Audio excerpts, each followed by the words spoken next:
This is part 2 on how to use the quilting markers or diamond markers, and I find the best thing is to put a French scraper on the top of the cake to spread the weight when you're pressing down.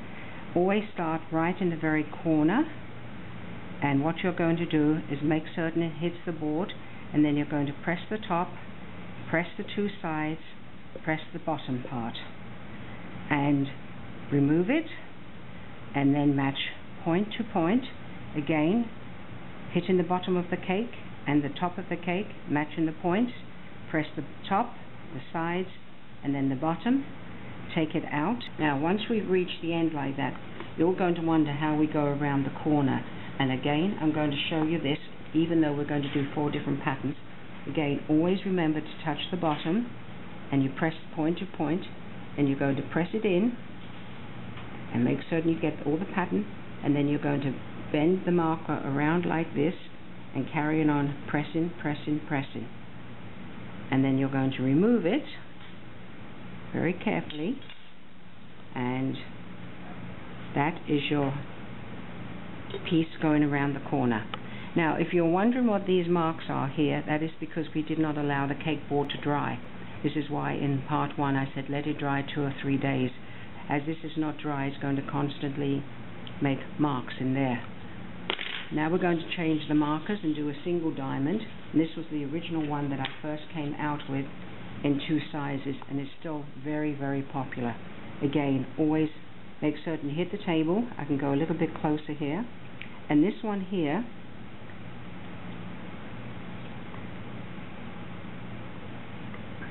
and what you have to realize, you cannot go over the top more than these 2, because if you do, your cake is getting smaller, but your markers are not getting smaller.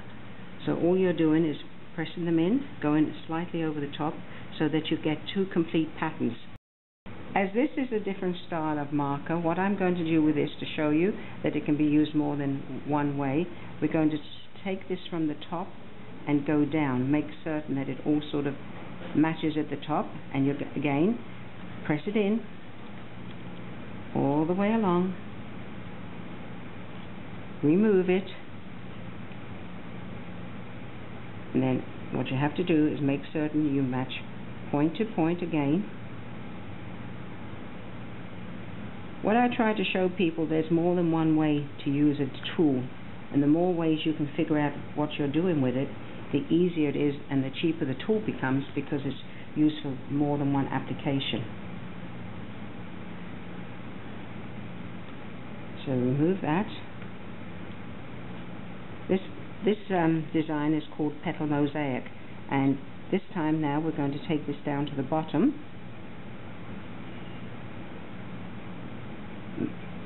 making certain that you match it up.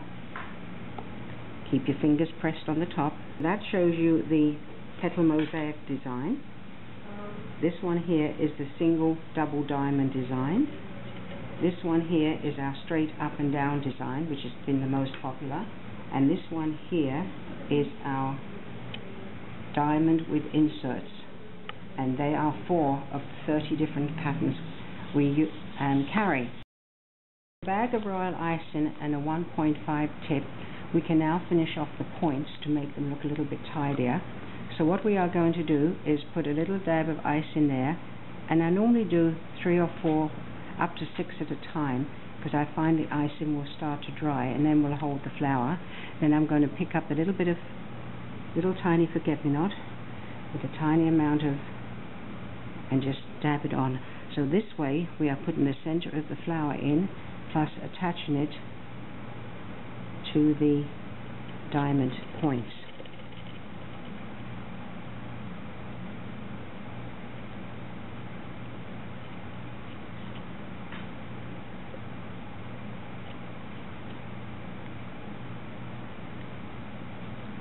Sometimes in the summer when it's very, very hot, and as long as the car is going to be in as long as the cake is going to be in air conditioning, we will attach these with white chocolate because it dries so fast. Now, I could go around putting them all up in the top here and at the bottom, but I thought maybe we'd bring in some pearls. So again, 1, 2, 3, 4, 5, and put one on the corner here, 6. The pearls I like to put on with my fingers rather than using tweezers because I think I have more control.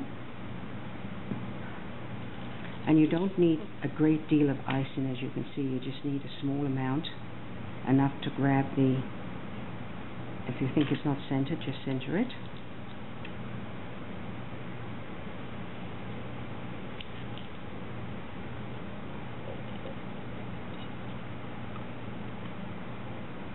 To me, this is what makes the cake look completely finished rather than half finished. And before I put the bottom one on, I will just fill this little space in with royal icing to sort of make it cemented so it's nice and flat. And I would take my finger, and then what I would do is pipe a small bead border along here, and as I pipe, I attach the final dot down there on the icing.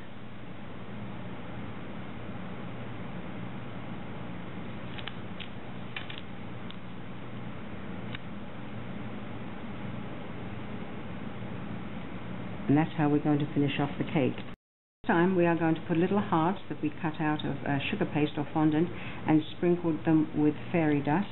So we're going to put one here, one here, one here. Now when you plan anything like this, you must always have the pieces made up because it is very hard to try and put on a piece that is not dry. So this is one thing with fondant work, you have to be organized. This is also a very attractive cake for Valentine's if you do the little hearts in red. We're going to repeat the heart at the top here.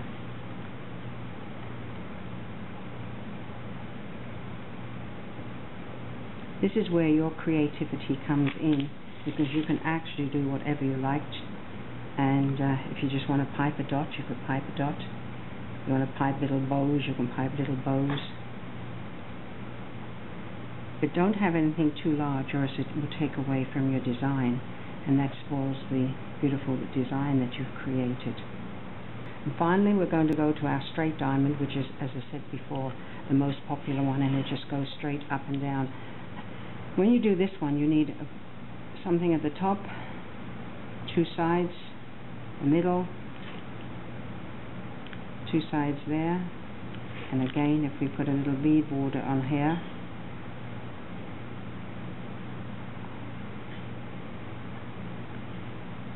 you're going to need something at the bottom as well. So this time we can use little circles. I think we have some little circles.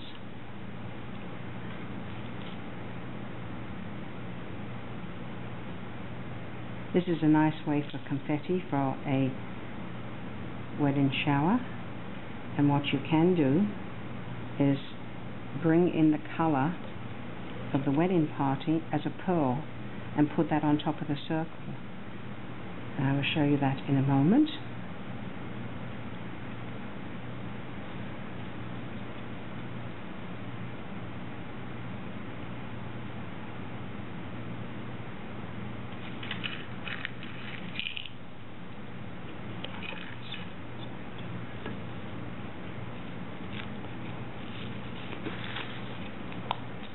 Again, these are just cut out of a round plunger cutter, and you can see we coat it with very thin down piping jelly and then sprinkle on the fairy dust, and it really looks attractive if you want confetti on a cake.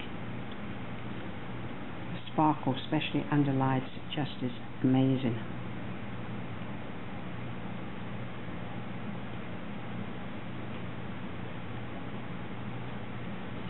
And if you want to put a pearl or a little flower on top of that, again, just pipe the little dots.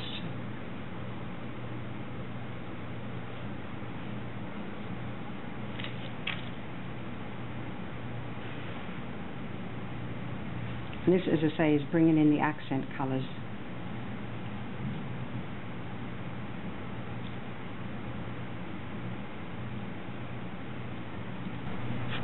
So that's some of the ways to finish off the diamond markers, and as I say, they are very quick, very easy, but I think this looks unfinished compared to that, and this is where your imagination can run wild. You can do whatever you like to, but this is some of the ideas that we've created, and I hope you enjoyed the second video of how to impress your freshly covered cake with diamond markers or quilters.